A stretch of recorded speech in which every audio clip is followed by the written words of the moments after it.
اهلا حبايبي، عاملين ايه؟ يا رب تكونوا باحسن حال. اول فيديو اصوره من سنتين.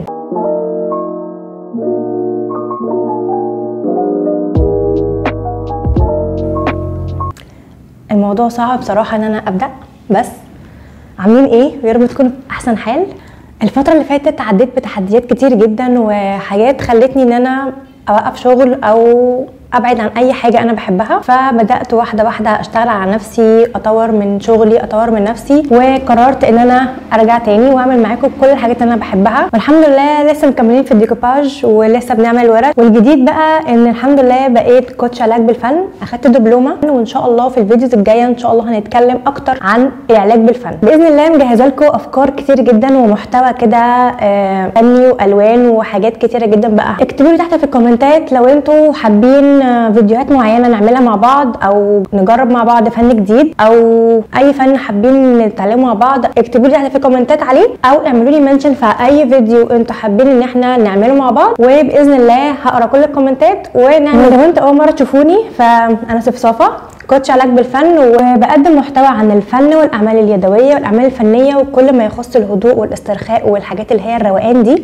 وازاي ان احنا نقدر نفرغ مشاعرنا ونهدي اعصابنا بالفن. وكمان بعمل ورش تعليميه لفن الديكوباج وبعمل جلسات. لو حابين تعرفوا تفاصيل اكتر عن الورش والجلسات تواصلوا معايا على الاكونتات بتاعتي، هكتبها لكم هنا. باذن الله كل اسبوع هيكون معانا فيديو جديد نتعلم فيه فن جديد او نجرب فن جديد، نتعلم تقنيه جديده ازاي ان احنا بيها نهدي اعصابنا، نفرغ مشاعرنا عن طريق الفن. وحابه النهارده اتكلم معاكم على المود، اللي هو عشان نبقى عايزين نعمل اي حاجه بنبقى عايزين الاول نخش في المود بتاعها، ومستنيين بقى ان احنا نكون مروقين مثلا او مستنيين المود يجي، وده غلط. لان احنا لو فضلنا ماشيين ورا المود بتاعنا ورا مزاجنا، ورا ان احنا نكون في مود كده مروق ونبدا، ده غلط. ليه؟ لان احنا هنفضل قاعدين مش هنعمل اي حاجه. فلازم شويه كده نبدا ان احنا ندخل الحسم شويه في قراراتنا، او في انا دلوقتي ورايا مثلا كذا وكذا وكذا عايزه اعمله، فبشيل المود على جنب وببدا ان انا ادخل الحسم، علشان ابدا بس احمس نفسي وان انا ازق نفسي بس شويه ان انا اعمل الحاجه اللي انا بحبها. وشويه ممكن ندخل المود فعلا، وده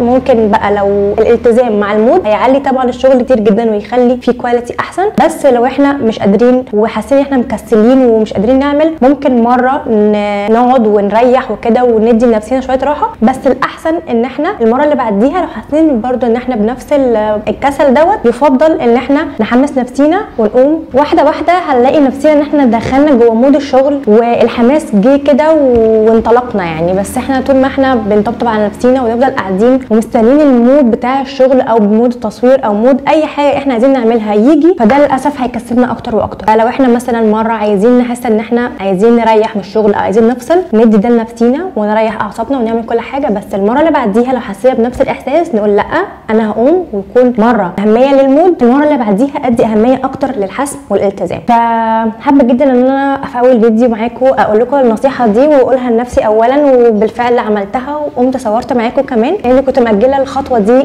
بقالي كتير. فشجعت نفسي وحمست نفسي، قلت يلا ابدا. ولانكم كنتوا وحشيني جدا والقناه كانت وحشاني، وفعلا بقالي سنتين مش بعمل اي حاجه ومش بصور، بقيت الجا للتصوير الاسهل شويه وعلى منصات تانية يعني. فقلت لا، انا هكمل وهعمل كل الافكار اللي انا كاتباها وهنفذها معاكم. فقولوا لي انتوا حابين تشوفوا ايه الفيديوز الجايه، واكتبوا لي تحت في الكومنتات، وانا ان شاء الله محضره لكم حاجات جميله جدا. وانتظروا الفيديو الجاي عشان هنعمل فيه شغل لذيذ جدا. وبكده يكون فيديو النهارده خلص. يا رب تكون النصيحه اللي انا قلت لكم عليها تكون كانت لذيذه، وتبداوا ان انتوا تحمسوا نفسيكم وتبداوا تقوموا دلوقتي حالا اللي انتوا حاجه مأجلينها تقوموا دلوقتي حالا تنفذوها. واشوفكم على خير ان شاء الله الفيديو الجاي. وما تنسوش تكتبوا تحت في الكومنتات كل اللي انتوا عايزين تشوفوه. لو انتوا مش مشتركين في القناه اشتركوا، ولو الفيديو عجبكم اعملوا لايك وشير مع اصحابكم وحمسوا بعض. واشوفكم ان شاء الله على خير الفيديو الجاي. باي.